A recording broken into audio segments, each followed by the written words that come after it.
The Sound Off Podcast. The show about podcast and broadcast.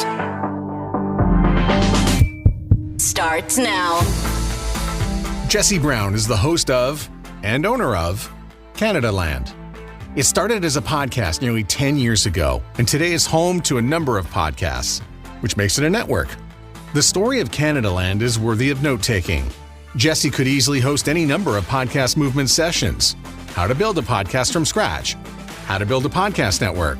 How to monetize your podcast. He's actually done those the last couple of years and will do so again next month in Denver. We're also going to dig into two of Canada's controversial bills, which are actually now law. C-11 is the law which is designed to roll Netflix and other online streaming services into Canada's content regs. And C-18. That's the law which forces Google and Facebook to pay for the links they use from Canadian news outlets. As I record this in July of 2023, Facebook and Google are in the process of blocking Canadian news outlets from sharing their links. As someone put it earlier this week, it's like creating a tax on lemonade, and then Google and Facebook saying, fine, we just won't sell any more lemonade. And if you're listening from the US or around the world, do not skip over this. There are similar bills before various forms of government that are going to be asking for the same thing. The Canada treatment may be coming to your Google and Facebook feed soon. Jesse Brown joins me from the home studios of Canadaland in Toronto. Jesse, how are you? I'm good, Matt. How are you doing? Good. What did you major in at McGill University? English, a stream of their English department called Cultural Studies. How many times did you close down the Peel Pub? Wasn't my hangout. I was one of those pretentious students who eschewed the standard hangouts. How was the Montreal experience? I loved it. I fell in love with Montreal, and I thought, this is my town. I'm not leaving. And I stuck around there for another 5 years or so. What'd you do in that time in Montreal? I was at McGill at this time right after they got rid of their film department. And I wanted to be a filmmaker, which was a strange thing to want to be at a school with no film department. But a bunch of us got our hands on the equipment that was left behind. And we found a few professors who were kind of like leftovers from the film department days. And they would allow us to make films and cartoons and animations in my case. And so I actually was really interested in making comic books, but also animation and cartoons and films. And I had a buddy that I worked with, Josh Dolgan, who was also a really talented musician. And this also was during the first .com boom, right when video was becoming a thing you could do on the internet, but before YouTube. So we were making these little cartoons instead of essays for our professors. And then we were getting them into film festivals, and we were selling them to websites. It really felt like we could be cartoonists, we could be filmmakers, we could be animators. And we got a government grant. And so when we got out of school, we were like, now let's get serious and make a real long, ambitious animated film. And Matt, we spent 3 years. We were supposed to spend 8 months making a 3-minute film. We spent 3 years making a 45-minute. There's a reason why people don't make 45-minute films. That's not a thing. We had so much more success with 1-minute films, getting them into festivals because it's just a fun little cartoon to program. Or you do a feature. 45 minutes, nobody wants that. So a lot of my time in Montreal was just on a grand folly, on a fiasco, which is good. I highly recommend working on a fiasco to, hammer out all of your early ambitions, squeeze them out of your, soul. How'd you find your way to the CBC? I initially was only doing journalism as a way of financing myself as I was, more focused on making these cartoons, these films. So I was doing humor writing for magazines. And one of the people who read my humor writing was Michael Enright, who's a CBC radio host. And I got a call from my editor at the magazine, at Saturday Night Magazine, and they said, Michael Enright wants to talk to you. And I said, who's that? I had no idea. See, I wasn't one of those kids who was raised on CBC radio. I really had no relationship with radio, but he was interested in me doing humor work for the CBC. And that kind of opened the door. And that's when I kind of found myself working, not just for the CBC, but working in the medium of radio and realizing, oh, I'm much better at this than at cartoons. And you also took some of that computer and web experience, because I remember Search Engine was a show on CBC that you did. How'd that come about? That was my second series that I hosted. I went from producing for Enright's show and making documentaries for him to hosting. And then the second show that I came up with is called Search Engine. And yeah, it was, I was a kid of the computer, like the first, like generation one computers and generation one internet, of like, never like a coder, never really into the, like that side of it, never really had a math or engineering brain, but from the earliest age was interested in computer graphics and working with like Deluxe Paint. And I remember I had Disney Animation Studio and I played video games. And then I got involved in modems. I can't say the internet because we didn't have the internet. We had bulletin board systems, BBSs. And I was interested in them just as a way of getting my hands on video games and graphics programs. But in high school, I had friends who sort of had similar interests, and we were just interested in how digital technology was opening up creative avenues. I remember HyperCard and QuickTime, early stuff like that, and playing around with cartooning. These guys were like me, interested in animation and cartooning. And where do computers fit into that? So anyhow, I saw the internet take off and was watching this stuff with great interest. So it was a natural thing for me to cover once I decided that I wanted to work in radio and wanted to work as a journalist. This was like at the height of the first social media boom that I was hosting Search Engine for CBC. So, really interested in chronicling the policy side of tech. I wasn't really interested in gadgets. I was interested in things like privacy and copyright and all kinds of nerdy stuff like that. You might have been ahead of your time, because all this stuff is really coming to fruition right now. And you also brought back some instant memories of Usenet and Merc. Yeah, so you were there too. Actually, I was hacking satellite TV. I was making those bootstrap cards that you could use to decode satellite. I mean, highly illegal. I don't think they'll arrest me for it now, but that's cool. You're a criminal. What would you charge for that? I did it for myself. I didn't charge anyone. I just did it for myself so I could watch TV, because I wanted to watch ESPN. Uh-huh. And I wanted to watch Fox Sports, and I wanted to watch a lot of things that I couldn't watch on conventional television. How would it work? You have to have a satellite subscription and then you could hack it, or was this like on desktop? You would take one of those simple reader cards and you would put it in, and then you would insert the code into the card and then slide the card into the receiver. Uh-huh.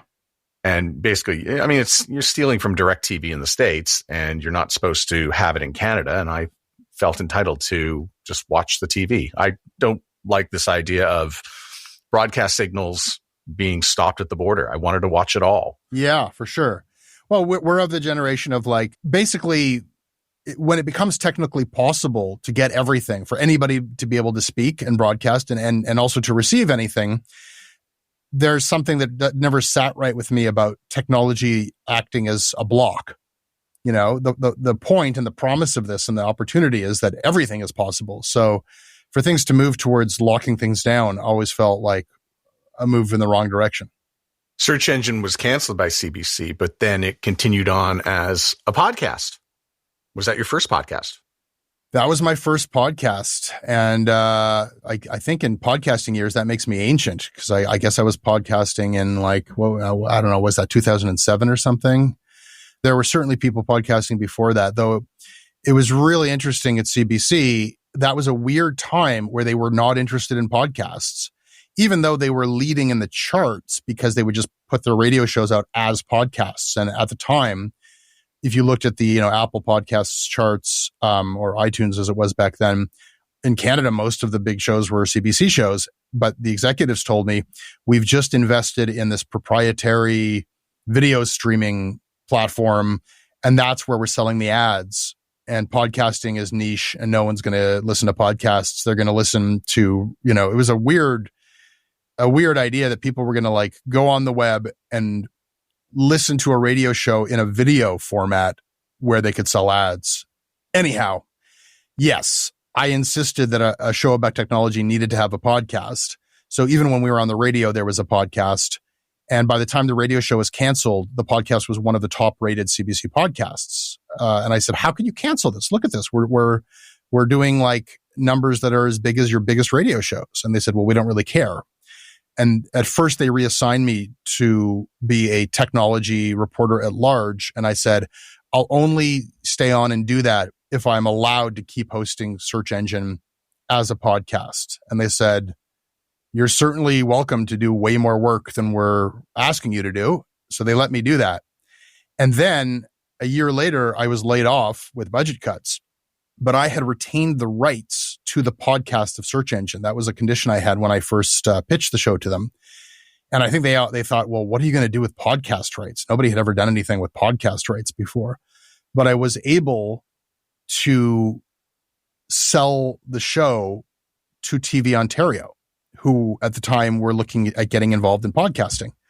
Why launch a fresh new technology podcast when you can simply pick up a very popular CBC technology podcast that CBC doesn't seem to want anymore? And so I went and I hosted Search Engine for a few more years until I was kind of ready to move on as a TVO podcast.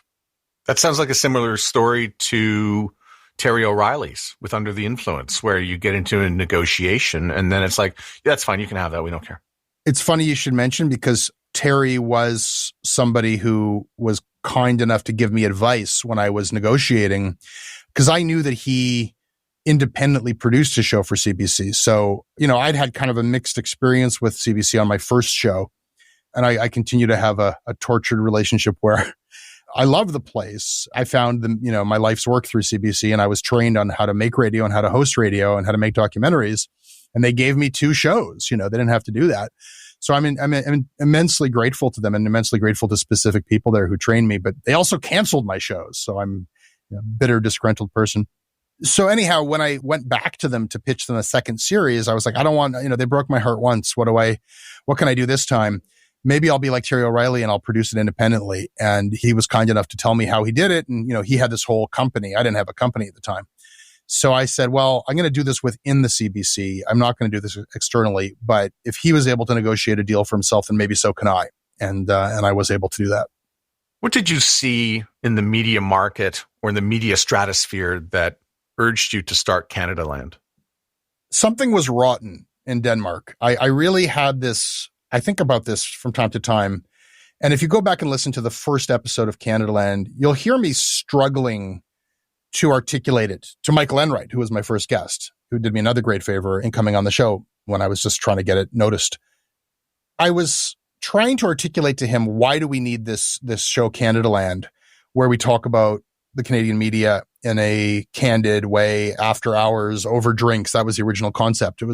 I described it at the time as Canada's answer to things like Gawker or On the Media, which are 2 very different things, but they both are critically looking at the media. One was looking at the media in a very snarky, gossipy, let's take some shots at the powerful way. That's what Gawker did beautifully. And then On the Media in a very thoughtful public radio way. And then I was reading David Carr, the late great media columnist for the New York Times, and I was watching Jon Stewart on The Daily Show, who was doing media criticism of cable news in a very satirical way. There were all of these different media criticism projects in the States, and there was nothing in Canada. So I thought we needed something like that, and I was unable to sell that idea to any newspaper or TV broadcaster or radio. I just couldn't get any traction with it, so I thought I'll do it myself. So I could kind of explain that to you in that way, that just Canada needed its own version of media criticism. But I also was aware kind of in my bones that something was wrong.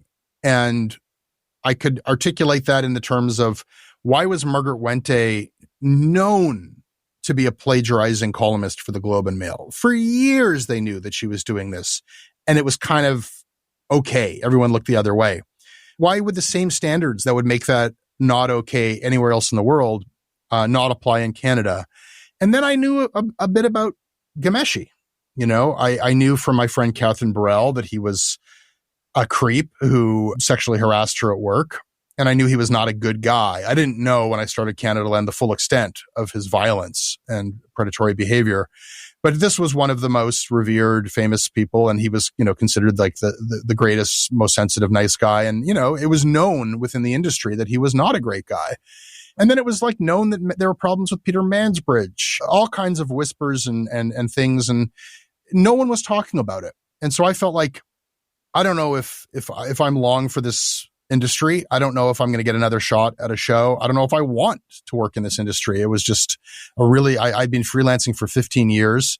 It was harder and harder to make a living. I just started a family. And I thought, if I end up leaving this industry, I want to at least like take a real big swing and really try to say the thing that is most important to me.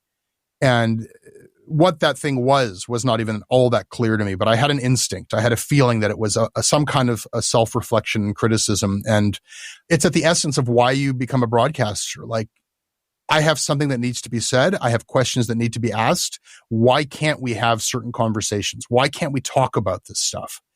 And I think that energy is why Canadaland succeeded, is that it was needed. And then comes the monetization part. Did you start this with an idea of how you were going to make money? Did you think it was just going to be ads at first? I don't know if FreshBooks was your first client. It was the first time I'd ever been served a podcast ad when I listened to a show. But was it going to be ad-based, or did you know it would splinter off into other things? I mean, the idea of crowdfunding podcasts really did not exist at the time. So the only way I thought I could possibly monetize this was from ads. And I think I was listening to American podcasts that had ads. So I was like, okay, this is possible. And I had enough hubris and ego that I actually held myself back in a way that I still regret. I felt like I'm a national radio host. I can't be some podcaster. Podcasting, and this is before the podcast boom, it felt like I was going from being a national newspaper columnist to some lowly blogger, and not even a paid blogger, which is a job that I did for Maclean's, but like, a hobbyist. I was moving from professional to amateur status. And that held me back from just launching Canadaland for a good 6 months. It wasn't until I was able to convince Mike McDermott, the founder of FreshBooks, to be my founding sponsor. And then I thought, okay, now this is professional. Now I'm launching a podcast with a sponsor. I won't be laughed at by my peers. And really, that was just like, I would have been smarter to have just done it. And that was like Dumbo with the feather. It was an unnecessary little totem that I needed to feel good about what I was doing. But I will always be grateful to him for, I think, just being really true to one of the foundational principles of his company, which is like FreshBooks. And I'm not being paid to say this, but I think, he cares about entrepreneurs and he likes when people have ideas, and he was willing to, there was no real business case for sponsoring my podcast that had no listeners when I started. But that was the first, I guess, the first dollar. And maybe it was the first podcast ad sold in Canada, for all I know. I'm not sure that anybody else in Canada had sold a podcast ad, but I sold that sponsorship deal, and that floated my boat for the first 6 months. And then I ran out of that money. I was still doing some work for Toronto Life and Maclean's, but the podcast was gaining audience. And this show that was supposed to just be about candid conversations about the media actually became a home for investigative journalism, because once it was known this guy wants to tell the truth about the media, people started bringing me stories. And the first stories that I was brought were that Rex Murphy and then Peter Mansbridge were being paid by the petroleum industry to deliver keynote speeches.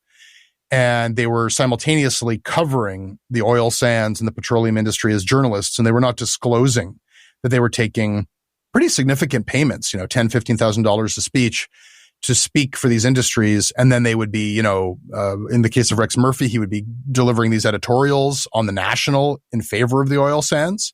And in the case of Peter Mansbridge, he'd be, moderating debates about the future of the oil sands and climate change. And the viewership did not know that these guys were being paid by this interest. So that was the first kind of scandal that we broke. And that attracted a lot of people to Canadaland. And so we had this growing audience. I had this weird situation where it was becoming a very exciting, urgent thing that people listen to every week. And guests were putting their hands up and saying, I want to talk. I want to come on the air and share my truths about this. And I was putting more and more of my time into it. And I was just operating at a loss every episode. So I'm a FreshBooks user because of those ads that you did. I'm still one today. All right. I'm glad to hear it. And we are really a weird, the way that a lot of podcast ads work is a sponsor will find a new podcast and buy every available spot. And you'll hear FreshBooks or mailsstamps.com. until that audience has heard so much they don't want to hear another word about it. And then that advertiser moves on to another podcast because it's a fresh audience. FreshBooks still does ads with us. It's been like 10 years and they're still doing ads with us because the ads continue to convert. So that's a really weird thing for a podcast company to have the same sponsor for that long a period. And the decision to start to crowdfund the show, it was a leap. I think the first time, if I recall hearing, you kind of put out the tin cup, but you also justified it by saying, hey, you know what? If we get enough people to do this, our employees are going to get benefits. And when I heard that, I said, oh, I get that. Yeah. Now I want to contribute. Yeah. I think that I, by accident, stumbled upon the winning formula for crowdfunding. At first, I didn't want to crowdfund because the only crowdfunding that I was aware of when I began was like Kickstarter or GoFundMe. And I felt like, first of all, you're afraid of failing, right? If you say I need $1,000 or $10,000, whatever you say you need, and you only get $100, it looks pathetic. And who cares how many listeners you have? You just very publicly said, I need this. And then what do you do? Because if you say I need $10,000 or I can't keep doing this podcast, and then you only get $10, do I have to cancel my own podcast now? Even if I like doing it and even if people are listening to it, I backed myself into a corner. So that's one reason why I was afraid. But I was also afraid of like, if I succeed, so what if I get $10,000? I can't live for that long off $10,000. So do I ask for $100,000? That seems ridiculous. And even if I got $100,000, do I just spend that till I'm out of money? And then what do I do? It was a listener who informed me of the existence of Patreon. I didn't know about Patreon. And this is like 2014. And I'm like, well, that is the answer. That could work. If people sign up to give me, and at the time I was like, I don't care. I think I had 10,000 listeners. So I said, if I get $1 a month from each of these people, I'm laughing. That's amazing. So that was my initial pitch. I didn't have any staff.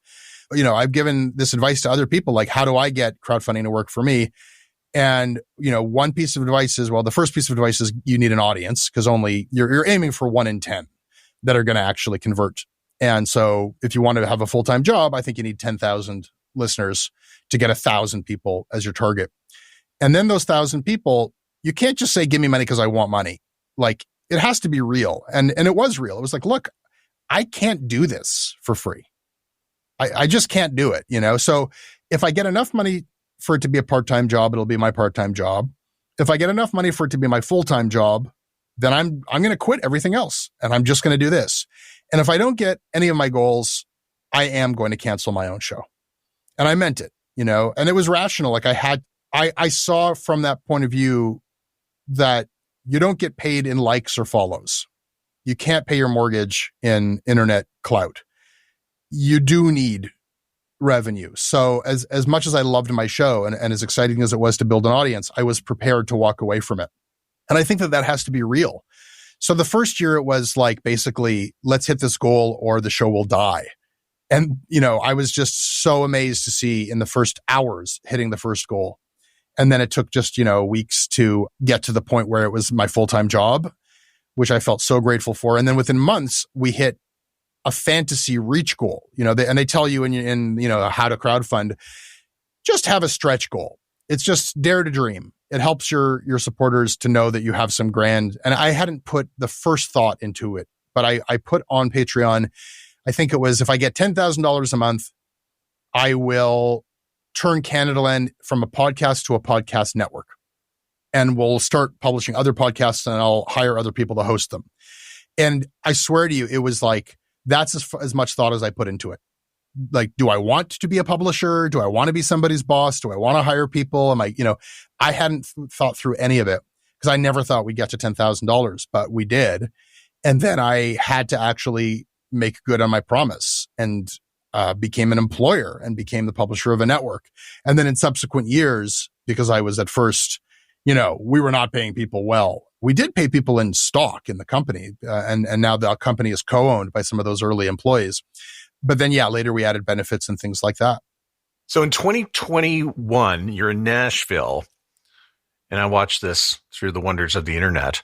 And you're talking about your network and owning a network and creating a network.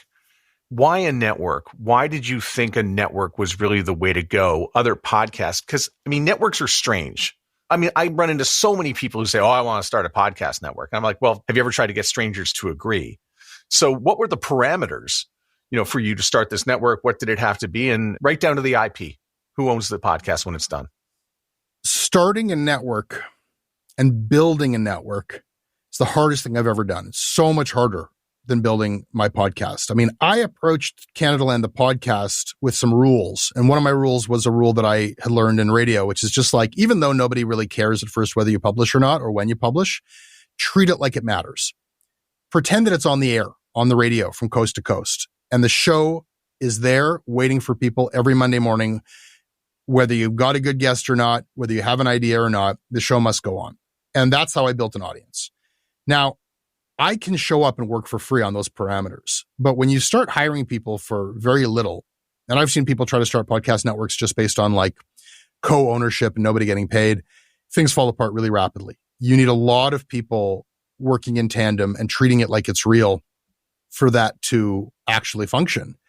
And I won't claim that I did it particularly well at first. It was in fits and starts, and we tried a lot of different things. And I had an attitude of like, let's just fail early and often, taking a lot of, I'd been involved in a tech startup, and I had some of those ethics of like, if something feels fun, if you meet somebody talented, if you have an idea, let's just try it. The cost of entry is low. And I learned the downside of some of those like tech bro values very early because, people put their heart and soul into a podcast. When somebody wants to host a podcast, they really care about it. And, the whole idea of like, well, let's publish your podcast and, we don't have much money for you, but let's just put it out there. And if nobody listens to it, I'm going to cancel it. We'll try something else. Well, it's not a terrible way of finding out what can work, but, it's not a great way to make friends. People, get bruised along the way. And meanwhile, I was just learning how to be a boss and how to run a company. I don't know. I could probably go on and on about these things because it's been such a challenge for me. But over the years, I've just tried to be equal to the opportunity. The audience wanted the network. The supporters paid for a network, and I owed them a network. And that led to me owing my employees an equitable and fair place to work and all benefits. And ultimately they unionized, and I welcomed that unionization. So these are all things that I never really thought, or like part of my dreams were not, I sometimes I'd feel self-pity and think, man, if only my stretch goal, if I had just randomly chosen a different thing, like, oh, I'll make videos as opposed to I'll start a network. And I look at somebody like Marin, he got bigger and bigger and bigger without ever saying, oh, I'm going to publish 10 other people's podcasts. He just built his brand and he built his audience. And I'm like, wow, my life would be so much less complicated if I just focused on my podcast and I was just traveling around doing live shows and giving interviews and being a podcast personality and not having to worry about how's the politics show doing? How's the arts show doing? How's the limited series doing? Is everybody happy? How are these teams, But I've come to peace with it. And I think that as much as the country needed Canadaland, there's a need for all these shows that we're doing. And we need an independent network like Canadaland. I'm glad that I forced myself into this corner, and now I've got to like bite off what I've got to chew what I bit off. And I've just had the benefit and the luck of working with some, increasingly wonderful people. And now we're in this really rarefied special position because now there's like 10 million podcasts. And the hardest thing in the world is to launch a new podcast and get people to listen to it unless you have a network. If you have a podcast network, that is like the most effective thing for building a new audience is leveraging your old audience. So that's sort of just where circumstances have kind of delivered us. I'd rather have a bank of radio ads to run somewhere. That would be my favorite if I'm launching a show. Have you done ads on terrestrial radio for podcasts? Yes, and they work. Have they been effective? Yes, very much so. We should talk about that. We've done a little bit of that. We did that in a test market. And we saw a little bit of lift, but it's hard to measure radio. It's expensive. That's the problem. Yeah. Did you do it for like regional? I guess you got to do regional. Yeah, I put it in Toronto for a podcast with known Toronto people on it. And it works. It's just expensive. It's just a good way to launch. It was just the launch budget. So, did you compare that to buying promos on other podcasts? I have not compared it to that. Okay. That was going to be what we were going to be doing going forward. Was those promo swaps and putting them on doing the ads on other networks. You know what I wonder about is radio stations since, time immemorial have found it to be worth their while to do out-of-home advertising, bus shelters, billboards, really expensive. And I always find the ads really low value. It's just like, mornings with Jimmy and the chicken, just like the faces of two hosts and telling you to go listen to their talk show. But they must work because they keep buying the things. So I wonder, I don't think I've ever seen, like I've seen some ads in subway stations for podcasts like in New York, but I've never seen podcasts advertised on subways and in bus shelters and on the expressway. I'm kind of curious if that would be effective. I actually saw the stats for a podcast that was being heavily promoted through Bell Media. And I could tell it was working simply because they always tell people to use the iHeart app. And the iHeart app for this particular podcast was scoring way above the average. So right there, you can tell that it's working. People are going to check out celebrity podcasts on the iHeart app. That percentage was like 15 or 20% of the listens came from that app. So the only people who would tell you to go use that app would be Bell Media because it's the iHeart television or radio property. So you could just see the direct correlation right there. And where were these ads? What kind of advertising? Well, they're on TV and radio. Right. Yeah. So there's no other reason why anybody would use the iHeart app to go and listen to this celebrity podcast other than they were told to by the TV or the radio, because you and I are probably scoring well below 1% with this app. Yeah. I mean, that's how CBC very quickly built a podcasting audience. After shunning podcasts for many years, they very quickly built a listenership. And, it felt like I grumbled about it because they have, a massive audience on the radio, and they're even using TV ads to leverage their existing TV and radio audience to podcast. And then once they had a podcast audience, they would do what we do and advertise, if you like this podcast, maybe you like our other podcast. They had this incredible advantage when they got in, and it was, I grumbled because man, they're coming late and they're, it's not fair. I don't have a radio network, but they were doing exactly what I would have done in their shoes, and they did a good job of it. Transcription of the Sound Off podcast is powered by the Podcast Super Friends, 5 podcast producers who get together to discuss podcasting. Sharpen your podcast and creation skills by following the show on the Sound Off Podcast YouTube or Facebook page. The Sound Off Podcast supports Podcasting 2.0, so feel free to send us a boost if you're listening on a newer podcast app. If you don't have a newer podcast app, you can get one at newpodcastapps.com. Was the Jian Ghomeshi story what really, did that propel Canadaland to another level? Yes and no. The timing of things is really interesting, but it's also really specific. And there is this, I think, misconception that that's sort of what made Canadaland. The timing of it was just off enough that I can say with total confidence that we were fine without that story. We moved to crowdfunding right before that story, and I succeeded in crowdfunding. Like the episode of Canadaland before the Jian Ghomeshi story broke, you can go back and hear it, is where the crowdfunding had succeeded. And it was clear that I was onto something and I was going to be able to do this professionally. And then the story hit. And definitely there was a huge spike in listenership. Now, there was not a spike in Patreon support, not immediately. Most people who were joining us were hearing about me and about Canadaland for the first time. And, they read the story in the Star, but I was continuing that reporting on Canadaland. And if you wanted to know what was going to happen next, you had to listen to Canadaland. So we went from, wherever we were at, we had episodes that had hundreds of thousands of people listening. And some of those people left after that story died down, and some of them stuck around. And then the next year, when I asked people, because I only really do crowdfunding once a year, the next year, a significant percentage of those people decided that Canadaland was worth funding. So that's sort of how the show has grown over the years, that big stories, be it Ghomeshi or, Mansbridge and Rex Murphy, or our miniseries Thunder Bay, or We Charity, and there have been a dozen, smaller but significant stories along the way. Our audience spikes. People check it out for the first time because they're interested in that story.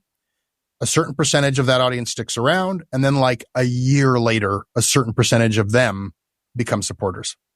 So who broke the story? If I remember, it was a September of 2016. I think the Toronto Star was holding on to the story and you were waiting for it, or they ran a story and then you added to the story. No. I'm one of the many who misremembers. That's okay. What you realize when you get into investigative work is that everybody's memory is shit. If you fact check people's memories, nothing ever holds up. Or, there's usually just small discrepancies, and it's not, no one's ever doing anything intentionally. But here's the nutshell of it.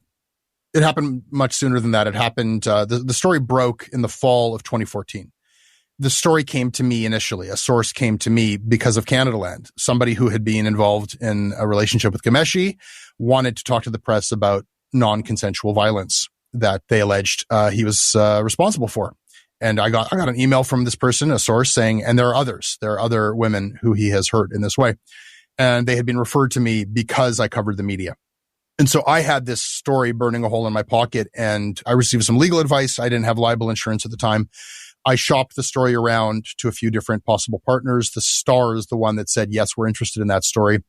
And I was partnered with Kevin Donovan.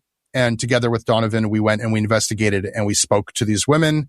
I had already been speaking to some of them, but we spoke to more of them, and we thoroughly investigated it. And we also just sort of did our diligence on his history and whether or not it was possible. Like, did these people in fact know him, and evidence of the relationship and photos of bruises. And we were convinced that this was real.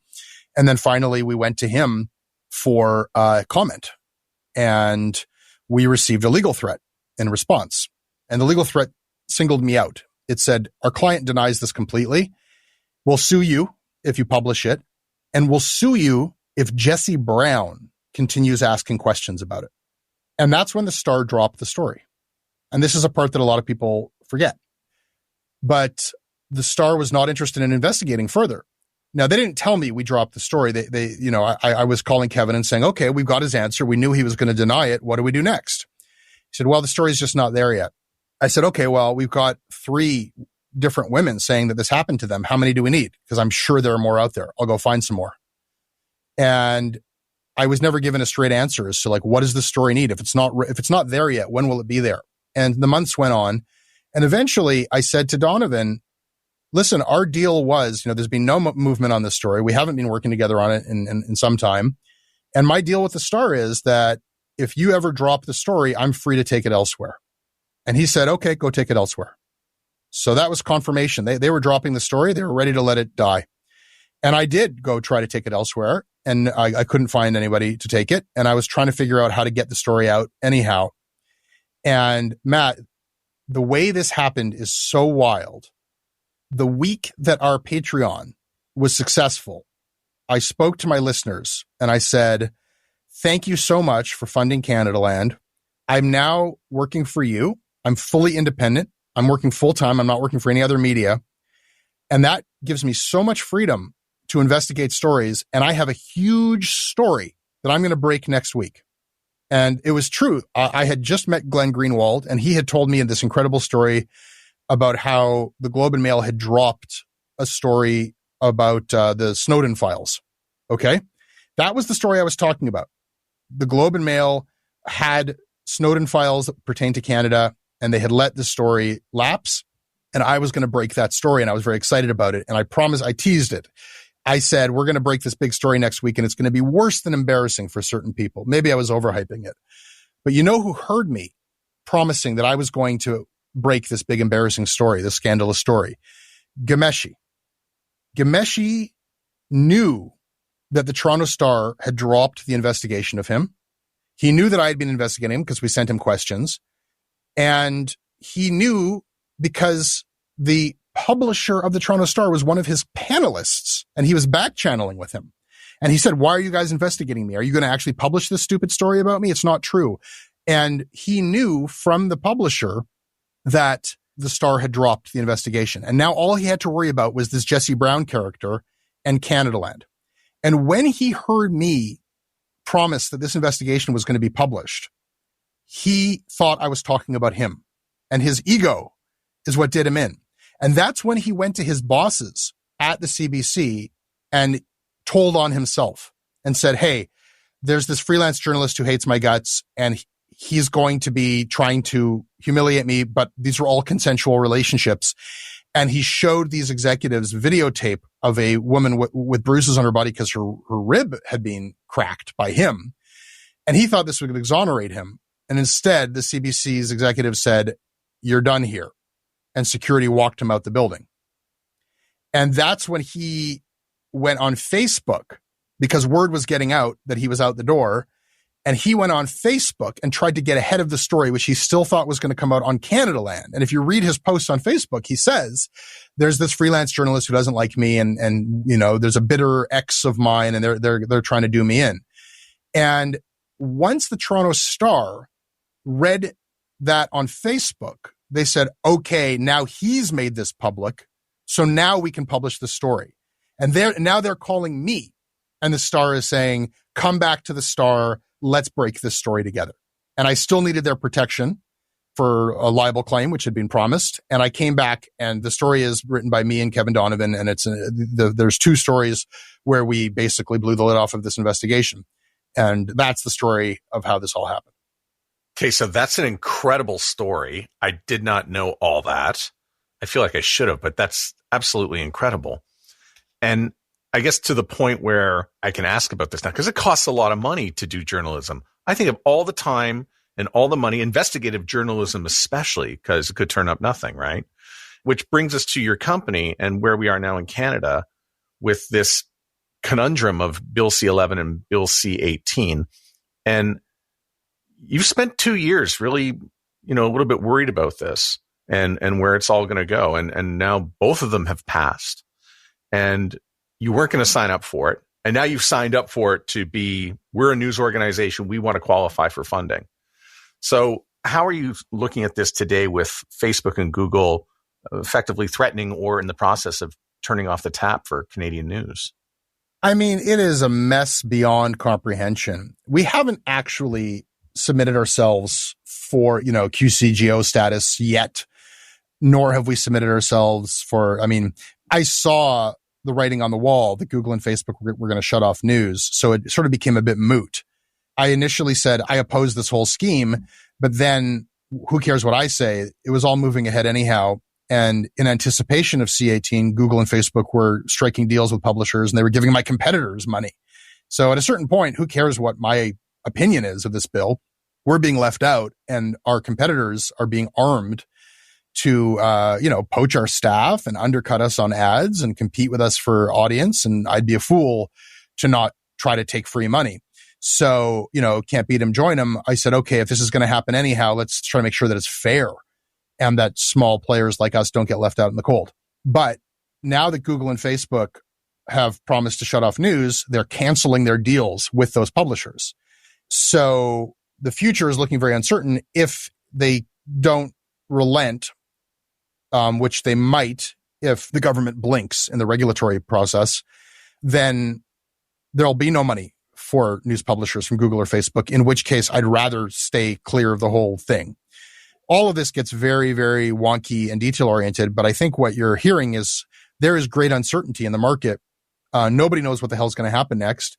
You'd have to be an idiot to invest in media in Canada right now with this level of uncertainty. Who would take a risk? You don't know if you're getting involved in an industry where the legacy players are going to be propped up indefinitely forever. You don't know if new players are going to have access to subsidy. You don't know anything. So it's just basically put a freeze. We're in a better position than most. We're lucky enough that we're not a web-based media company. So even though the majority of our web traffic comes from organic search or from social media, well, we don't make money off of our web traffic. We make money off of our podcast listenership. And that doesn't get mediated by Google or Facebook. That traffic comes to us, via Apple Podcasts and via Spotify and a bunch of other places. And it's solid and growing. So I feel really bad for a lot of my fellow publishers who are trying to do news on the web, because this is an existential threat to them. I have no idea what's next. Canadaland was always built with the notion that nobody's going to help us. The relationship has to be between the podcaster and the listener, and we can help each other. If people want this stuff, then maybe they'll pay for it. And we can help you with the information and the conversations that you want. And you can help us either, giving us the attention that we consult advertisers, or preferably you can help us directly. So that's always how we've operated. That's always been our biggest revenue source. And that continues to be what we're banking on. So Bill C-11, that's the one that sort of wants to promote more Canadian content to the front of your Spotify and maybe Apple and your television and your Netflix. And C-18 is the one where Facebook and Google are going to be funding Canadian journalism. And we've already done a round of this where the Canadian government has handed out money to organizations. You publish the list. Thank you for doing that, by the way. Truly appreciate it. You get to see which news organizations got what money from the government. It's strange, though. It feels nefarious to have government funding media and journalism. I'm not a fan of it. And we've done our best to add transparency, but we don't have all the information. I think that at a minimum, if government is going to fund the media, like, of course, the public needs to know which media and how much, but that's not the way it is. So we get the information for certain funds, but not others. And some companies are public, so they publish some of this information, but we don't know how much money, say, the Globe and Mail is getting. If you think about what the Globe and Mail has to do, they have to hold the government to account, and they have to hold Facebook and Google to account. Those are two major companies. And who is giving the Globe and Mail money? Has been giving the Globe and Mail money? Government, Facebook, and Google, and we don't know how much. That's not right. I have my own kind of old-fashioned ideas that the primary purpose of the news media is to hold government to account. And when you talk about the independence of the press, I don't know how you can make the argument that we're independent and free to hold the government to account when we are literally dependent on them for our very existence. So we have refused to pursue government money. For me, that's a fundamental, and a lot of people disagree with me on that. And they disagree with me out of necessity. It's just like a simple fact that a lot of places would just go out of business if it wasn't for these government handouts. But I don't know that the government subsidies are going to keep these places in business. It's not enough money. So the majority of the industry has decided they can live with it. At that point, I think you get into a question of, well, who is the government deciding gets the money, which is the government deciding who's a real journalist and who isn't. And when you get into Facebook and Google making those decisions, that's pretty messed up to me. And then you get into this discovery question, which people need to read between the lines there as well, because we hear that C-11 is about making sure that Canadian content gets discoverability and is prioritized on Spotify and places like that. Well, Canadian content already is getting that. Netflix and Apple Podcasts and Spotify, they already have their editorial teams in Canada. And they're trying to show that they're good, good corporate citizens. And they're trying to show, and maybe there's even like the audience wants it. I'm not so sure. But all of those platforms give extra algorithmic juice and extra editorial placement to Canadian content. What C-11 is going to do is not simply prioritize Canadian content. It's going to prioritize CanCon. And CanCon and Canadian content are not the same thing. Canadian content is content made by Canadians, right? Anybody in Canada who makes a podcast in Canada, that's Canadian content. Or if you're a Canadian and you're making a podcast, but you live somewhere else in the world, you can still make a show and it's Canadian content. But CanCon is an industry designation. Basically, it was created for the legacy film and TV industries.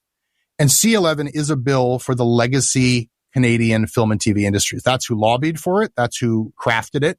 That's who it benefits. So I am really, really skeptical that this is going to help new innovative companies like Canadaland, unless we want to go and submit ourselves to, be considered CanCon and check off the boxes of, all these different bureaucratic maybe we will do that. But we've seen an incredible proliferation of Canadian creativity on YouTube, on TikTok, on podcasts from people who are completely outside of the legacy Canadian CanCon system. And this is not a bill for them. This bill is for the production companies that have been putting out, if you look at like Telefilm Canada, every year they're funding, dozens of movies that you've never heard of, that nobody sees. There's no good distribution. These are not movies that break through. Television's a bit more successful, but there's tons of TV that would not be made without these subsidies. Reasonable people can disagree on whether this is a good scheme or not to have these subsidies and to have this industry that is like propped up forever, on our kind of external funding, not based on the audience. But when they start to encroach upon this new media environment that I think pioneering digital publishers have created. We've actually found a way to make Canadian content, not CanCon, but Canadian content that people want to consume, that people will pay for, that advertisers want to buy ads on. And now we got to deal with the legacy players trying to edge in on our platforms. And that concerns me. I'm very concerned. It's one of the things that does keep me up at night, and how vague Pablo Rodriguez and his department were about disclosing what this means. So does this include YouTube? No. Oh, yes, it does.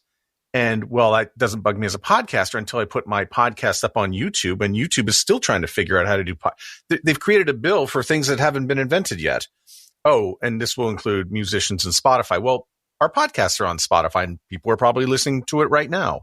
So, not being able to get an answer from this department, does this include podcasts?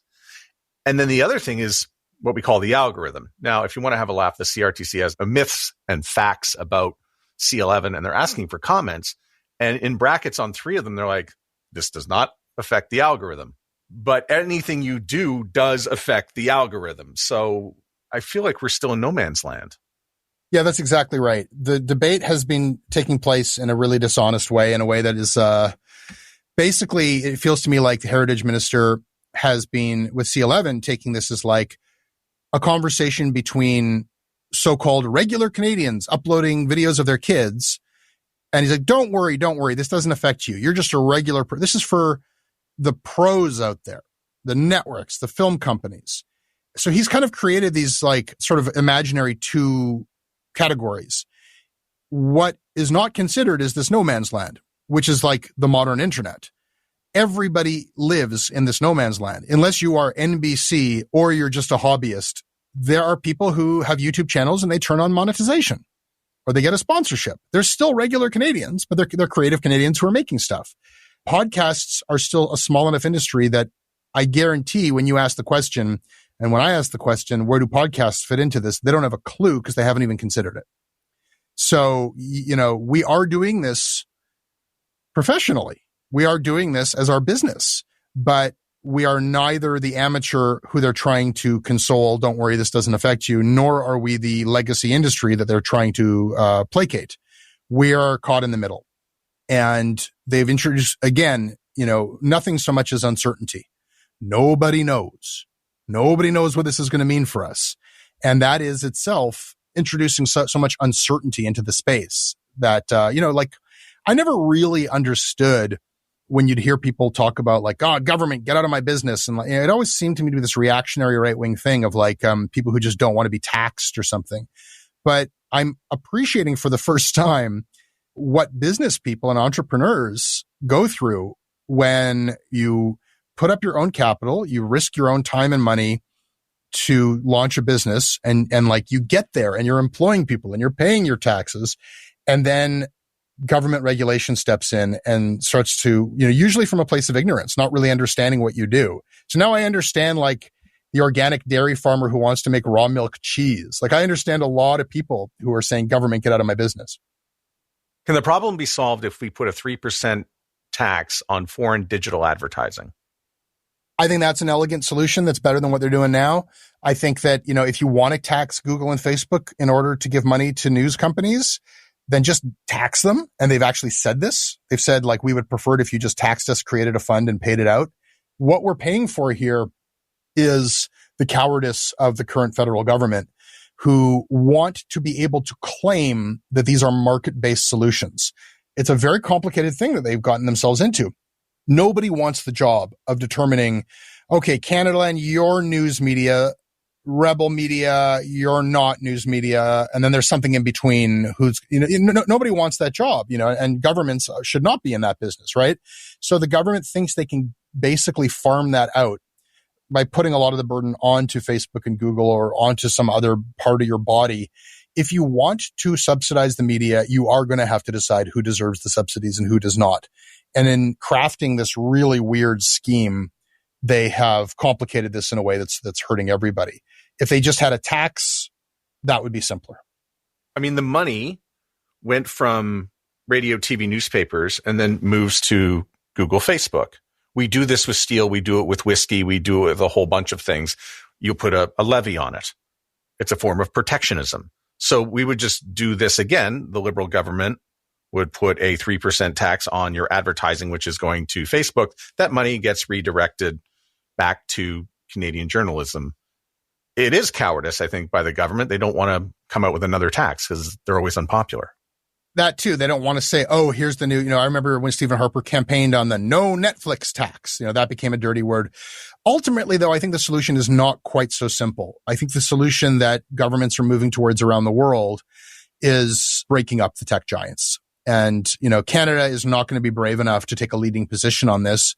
We'll probably do it at some point after the United States does it or some other country does it. But that's really the problem here.